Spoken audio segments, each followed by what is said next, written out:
Vamos lá. Então, agora a gente começa o capítulo 2. É interessante que o Alter Rebbe ele deixou para o capítulo 2 começar a explicar o segundo Nefesh. Qual que é o segundo Nefesh? Então, o Nefesh, a Sheinit, que ele vai falar, é o Nefesh Elokit.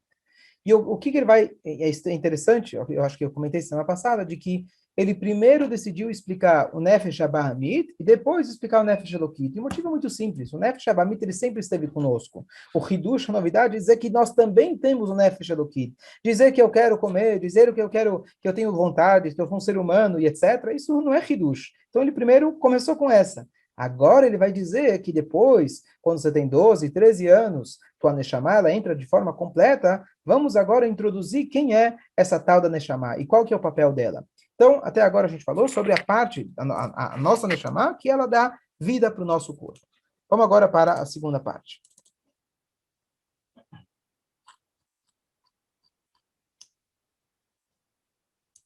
Perek Beit. Benefesh Hashenit Israel. Agora que a gente está falando só exclusivamente de um Yehudi. Ele tem essa segunda alma. Segunda porque ela vem em segundo lugar. Hi Elokam Imal Mamash. Então aqui o Alter Rebbe ele traz uma linguagem e ele mesmo tem, digamos assim, a coragem de falar que nós temos dentro de nós uma parte de Hashem. Isso vem dos livros anteriores, mas o Alter Rebbe aqui ele acrescenta a palavra Mamash. Mamash é literalmente. Não estamos falando aqui de um exagero ou de uma metáfora. Nós temos uma parte de Hashem dentro de nós, literalmente. Como está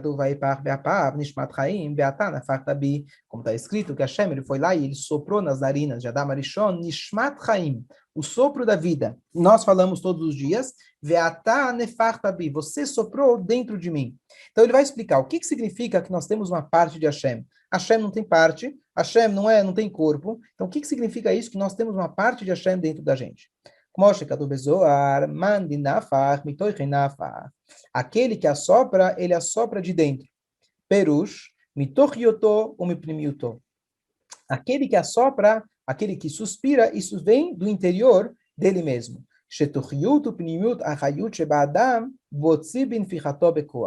A essência, o interior da vida da pessoa, ela extrai quando ela assopra.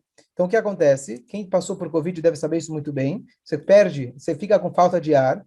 Mas pega, por exemplo, você pode falar por muitas horas sem se cansar. Agora, tocar um shofar, ficar soprando alguma coisa. Eu fiz aquele teste, depois do Covid, eu fiz aquele teste de função pulmonar. Para o Hashem, ontem recebi o resultado, está tudo ótimo. Mas você tem que assoprar, soprar, soprar. Depois de 2 minutos, você já não aguenta mais. Qual que é a diferença? A diferença é que a quantidade de oxigênio que você usa para falar é muito pequena. A quantidade que você usa para poder soprar, você literalmente você tira lá de dentro. E quando você assopra, então significa, se aquilo te deixa cansado, significa que o sopro, ele carrega consigo o sopro da vida. Então, o que significa que Hashem ele soprou nas narinas de Adam Arishon? Então, é claro que é apenas uma metáfora. Mas, de forma geral, a gente sabe que Hashem, ele basará mamarot nivra olam. Ele criou o mundo com mamarot, com falas. Vai yomer elokim yehiori. Ele falou e houve a luz. O que significa falou? A criação do mundo vem com uma fração muito pequena da revelação do íntimo dele. Tal como o nível de oxigênio que eu uso para poder falar. Já quando ele foi lá e ele criou, ele fez um Nefesh Elokit, não criou, ele pegou uma parte dele mesmo e colocou dentro da Marishon. Significa, ele soprou. Por que a Torá usa a linguagem sopro? Claro que é metáfora, mas a linguagem que Hashem colocou dele mesmo, do teu Tochiyut, Pnimiut, ele colocou dentro do Adam Arishon, e isso passou para os Yehudim, para o Nefesh Elokit.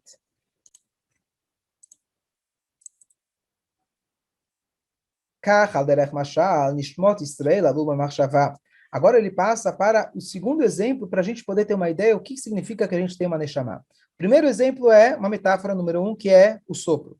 Depois, agora ele fala, assim também as Neshamot, os Yehudim, subiram no pensamento. Lalot Machshava significa, tipo, estão na ideia dele, estão no pensamento dele, de Hashem.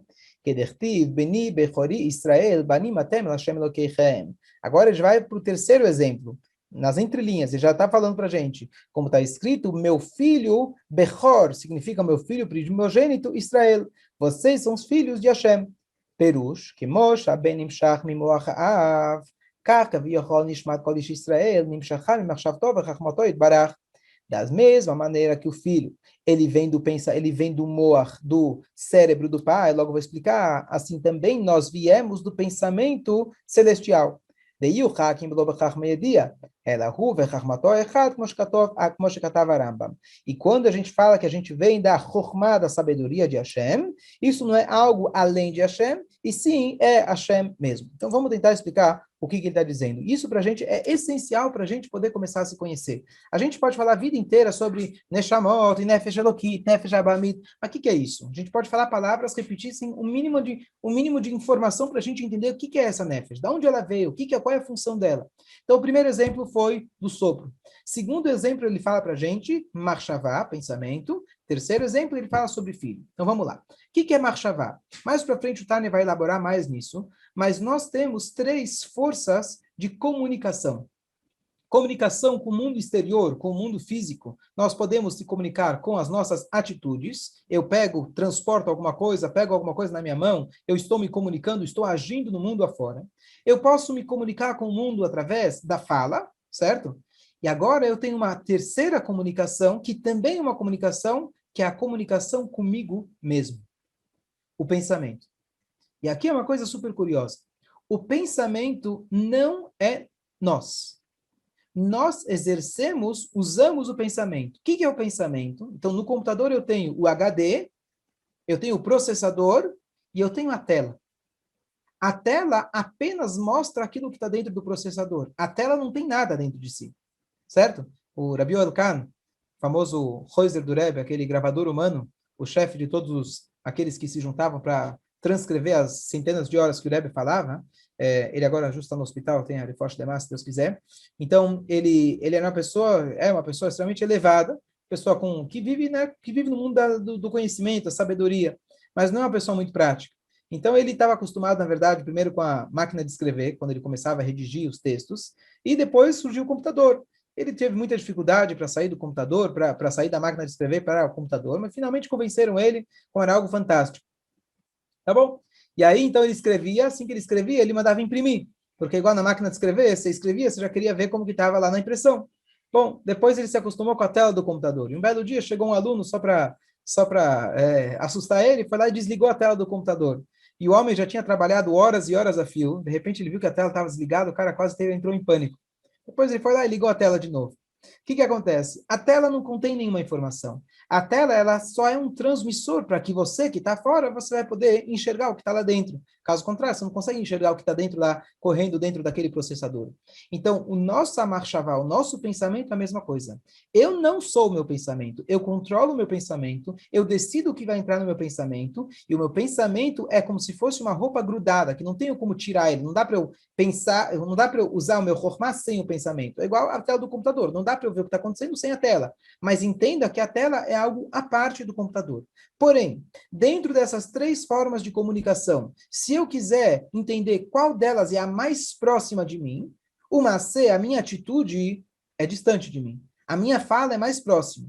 O pensamento é mais próximo ainda. Como a gente vê isso? Eu posso agir de forma completamente contrária daquilo que eu acredito. Eu posso escrever uma mentira. Eu posso até falar uma mentira. Mas eu não posso pensar uma mentira. Eu posso até imaginar uma mentira. Mas como chama? O pensamento está muito próximo de mim. Então, eu não consigo imaginar o inimaginável. Eu posso fazer o contrário daquilo que eu quero fazer. Mas eu não posso pensar o inimaginável. Exemplo, ponto número 1. Ponto número 2, o pensamento ele é constante. Por isso a gente tem dificuldade de distinguir que o pensamento não é eu mesmo. Então, o pensamento dessas 3 chamado levushim, essas 3 vestimentas, as 3 formas de comunicação, é a mais próxima da gente. Então, agora o que ele pegou? Ele pegou primeiro um exemplo do sopro. É um exemplo fácil, qualquer pessoa pode entender. Esse segundo exemplo, agora ele pegou um exemplo dentro do nosso nefesh, para a gente entender melhor a psicologia humana. Então, agora ele falou o pensamento. Poxa, o pensamento é muito próximo. Imagina se eu vim do pensamento de Hashem. Claro que é uma metáfora, mas não é que Hashem chegou e me fez, como a gente fala, Hashem bara Elohim. O mundo ele fez, ou seja, algo distante dele mesmo. Agora, a nossa nefesh veio do próprio pensamento de Hashem. Então, a nossa proximidade com ele é muito maior. Esse é o segundo exemplo. Depois a gente pode elaborar mais. O terceiro exemplo que está ligado com isso é um filho com o pai. que quer dizer um filho com um pai? Então, aqui ele atrela isso à ideia do pensamento. Por quê? Porque para que um homem tenha um relacionamento com uma mulher, ele precisa estar consciente daquele ato. E para que aquele ato possa acontecer, ele precisa estar com a marchavá dele ativada. Porque, caso contrário, nada vai acontecer. Ou seja, de alguma maneira, para que aquilo pudesse gerar uma gota que dela vai vir o filho, aquela gota, no fundo, ela foi ativada, ela veio da marchavá, do pensamento da pessoa. Então, olha como é profundo. O contato que um pai tem com o filho. Por que existe esse amor natural? Por que existe esse contato muito forte de pai e filho? Porque ele veio de você. Da onde ele veio? Da parte mais próxima de você. Ele veio do teu corpo? Não, veio alguma coisa que saiu espontaneamente do teu corpo. Isso veio lá de dentro, da maneira que você pensou, naquilo que você pensou. Inclusive, ele vai falar no final do capítulo a importância que tem, que na hora do relacionamento íntimo, o que a gente tem na nossa cabeça para que possa, através disso, gerar uma gota que, Bezrat Hashem, possa sair daqui, um filho, uma filha, que vão seguir o caminho de Torah Mitzvot, que vão ser pessoas especiais, assim por diante. Então, o que ele está dizendo para a gente? Olha o exemplo que ele está usando para falar que gerar um filho vem do pensamento, vem do íntimo do pai. Esse é o nosso contato, é o terceiro exemplo para dizer de onde vem o nosso Nefesh Elokit. Ok. Então, por enquanto, ele só está dizendo para a gente da onde vem a Neshama. Ainda ele não está descrevendo como funciona essa Neshama, o que ela faz. Mas para a gente entender um pouquinho da essência dela, claro que estamos falando de coisas espirituais, mas esses são os três exemplos que ele traz para a gente. E aí ele diz que a gente vem do Chokhmah de Hashem. Ok, aqui tem uma H super complexa. E agora o que ele vai dizer é o seguinte. Agora entra um assunto um pouco mais filosófico, complexo. Posso só dar uma pincelada. Mas, basicamente, ele vai dizer que quando a gente vem do Marshavá de Hashem, do pensamento, o Marshavá de Hashem não é algo à parte dele. Eu acabei de dizer que o nosso Marshavá, o nosso pensamento, ele está servindo a nossa Chokhmah, servindo a nossa inteligência. E a inteligência também não é algo que faz parte de nós. Isso a gente pode entender em outro momento. Mas o que acontece? Quando eu falo que eu vim do Marshavá de Hashem, não é que eu vim de algo de Hashem que veio de Hashem. É Hashem mesmo. Hashem é a sabedoria, Hashem é aquele que sabe, e ele é a origem de toda a sabedoria. Normalmente existe aquilo que se chama o seguinte: eu tenho o livro, que é a informação. Eu tenho a pessoa que estuda o livro. E eu tenho a fusão entre os dois. Então, são coisas separadas. Eu estou usando a minha inteligência para poder compreender o que está no livro. Hashem não existe o livro, a informação e ele. Hashem, o Chokhmah, é ele mesmo. Então, isso o Rambam ele coloca na introdução para a gente, de que depois que você entende que Hashem não é um corpo, que isso é uma coisa básica, elementar, que talvez uma criança deve entender, depois você tem que entender que todas as firot, níveis que a gente pode escrever de Hashem, não é algo à parte de Hashem, é a essência de Hashem, é Hashem mesmo. Então, o que ele quer dizer para a gente é que nós temos uma parte de Hashem, literalmente, dentro de nós. Vamos só concluir aqui a leitura. Sheu amada ve'yodei hula. Hashem é o próprio conhecimento e ele é aquele que conhece. E esse conceito, nós não temos como ter uma compreensão precisa ou perfeita a respeito disso.